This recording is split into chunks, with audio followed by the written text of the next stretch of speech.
Renungan Kefas, Kamis 28 Maret 2024.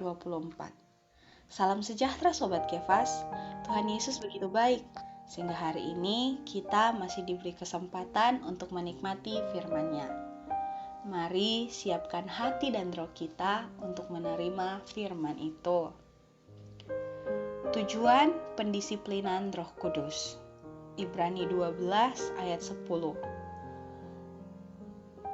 Mengatakan bahwa Bapa segala roh menghajar kita untuk kebaikan kita, supaya kita beroleh bagian dalam kekudusannya. Tujuan pendisiplinan Roh Kudus terhadap kita dapat dibagi menjadi 3 aspek: hajaran, didikan, dan peremukan. Penghajaran adalah penghukuman. Adanya penghukuman dikarenakan adanya pemberontakan, kekeraskepalaan, dan ketidaktaatan kita. Seringkali dalam pengalaman kita, Roh Kudus telah berbicara di dalam kita dan telah mengurapi kita agar mengetahui kehendak Allah. Tetapi karena kekeraskepalaan, ketegaran, atau beberapa alasan lain, kita tidak mau mendengarkan suara Allah dan mengabaikan perasaan Roh Kudus. Karena itu, Allah terpaksa mengatur situasi lingkungan melalui Roh Kudus untuk membuat kita merasa susah, sakit, tertekan, dan gelisah, sehingga kita dapat dihukum dan dihajar. Misalnya, ada saudara yang atas keuangan memperoleh pendapatan dengan cara yang tidak wajar.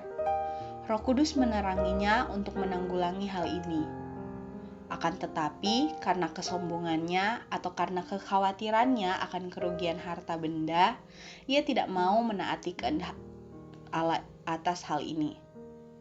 Meskipun Roh Kudus berulang kali bergerak dan mendorongnya, ia tetap tidak mau taat.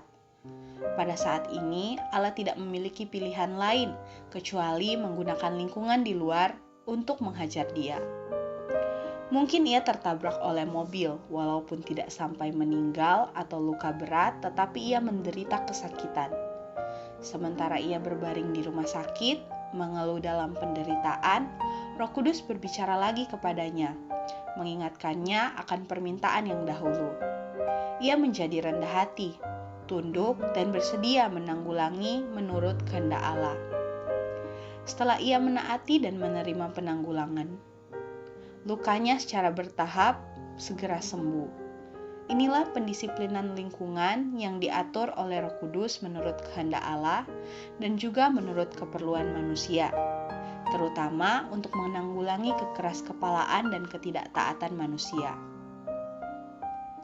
Tujuan kedua atas kategori kedua dari pendisiplinan Roh Kudus adalah didikan.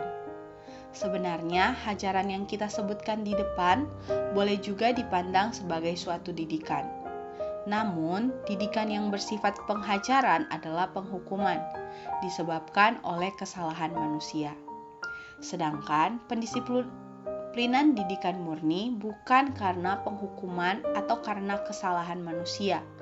Sekalipun manusia sedikit pun tidak berbuat salah, ia masih memerlukan didikan. Karena itu, dalam aspek ini, pendisiplinan Roh Kudus sungguh diperlukan oleh setiap manusia. Didikan yang diberikan oleh pendisiplinan Roh Kudus adalah untuk bekerja sama dengan pekerjaan pengurapan Roh Kudus di dalam kita, guna mencapai tujuan perbauran Allah dengan kita.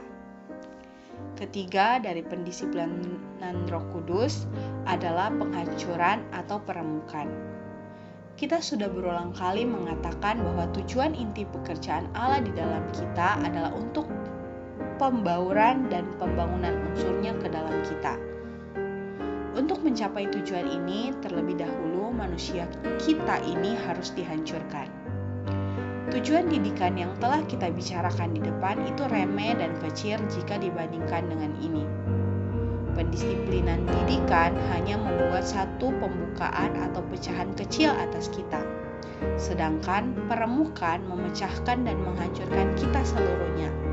Sampai akhirnya, semua yang berasal dari alamiah dan ciptaan lama pada diri kita benar-benar hancur. Karena itu, peremukan adalah langkah yang paling hebat, juga merupakan tujuan akhir dalam pendisiplinan Roh Kudus. terang hari ini.